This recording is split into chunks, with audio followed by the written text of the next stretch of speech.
Hi అండి, నమస్తే. నేను మీ ప్రవీణ్ అద్దంకి అడ్వకేట్. బ్యాంకు వాళ్ళు కానీ లేదా ఫైనాన్స్ సెక్టర్స్ వాళ్ళు కానీ మిమ్మల్ని ఇబ్బంది పెడుతున్నారా? ఎందుకు అంటే మీరు ఒకవేళ హౌస్ లోన్స్ కానీ లేకుంటే మరే ఇతర లోన్స్ కానీ తీసుకొని ప్రతి నెల ఈఎంఐ కట్టి అనుకోని పరిస్థితుల వల్ల లేకుంటే హెల్త్ ప్రాబ్లమ్స్ వల్లనో మీరు ప్రతి నెల ఈఎంఐ కట్టలేక 2-3 నెలల్లో మీరు ఈఎంఐ కట్టలేకుండా పెండింగ్ అయ్యి ఉంటే బ్యాంకు వాళ్ళు కానీ ఫైనాన్స్ వాళ్ళు కానీ మిమ్మల్ని ఇబ్బంది పెట్టినట్టయితే, అంటే వాళ్ళు ఎలా ఇబ్బంది పెడతారంటే, మీరు ఏమన్నా కాండి, సావండి, బ్రతకండి, మా ఈఎంఐ అయితే మీరు కట్టాల్సిందే, లేదా ఇల్లన్నా ఖాళీ చేయండి, లేదా ఇల్లు మేము వేలం పాట వేసుకుంటాం, ఇల్లు జప్తీ చేస్తాం అని చెప్పేసి అలా మిమ్మల్ని ఇబ్బంది పెట్టవచ్చు. కానీ మీరు అసలు కట్టే ఉద్దేశం లేదని కాదు, కానీ ఒకవేళ మీరు టైం దొరికితే కట్టాలి అనుకునే వాళ్ళు ఎవరైనా సరే మీకు ఒక అవకాశం ఉంది. డిఆర్టీ అని చెప్పేసి, డెప్ట్ రికవరీ ట్రిబ్యునల్.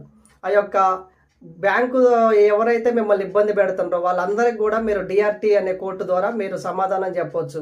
ఈ డిఆర్టీలో ఎలా కేసు ఫైల్ చేయాలి ఏంటి అంటే, సర్ఫేసీ యాక్ట్ 2002 ప్రకారం సెక్షన్ 17 ద్వారా మీరు డిఆర్టీ అనే కోర్టులో ఈ యొక్క బ్యాంకు సెక్టర్ సంబంధించిన, ఫైనాన్స్ వాళ్ళకి సంబంధించిన ఏ కేసులున్నా సరే మీరు ఈ యొక్క డిఆర్టీలో కేసులు ఫైల్ చేసుకుంటే మీకు చాలా వరకు రిలీఫ్ దొరికే అవకాశం ఉంటుంటుంది. సో ఎవరైనా సరే మీరు ఇక్కడ నుంచి ఇబ్బంది పడాల్సిన అవసరం లేదు. ఈ డిఆర్టీ ద్వారా మీరు మంచి యూజ్ చేసుకోవచ్చు.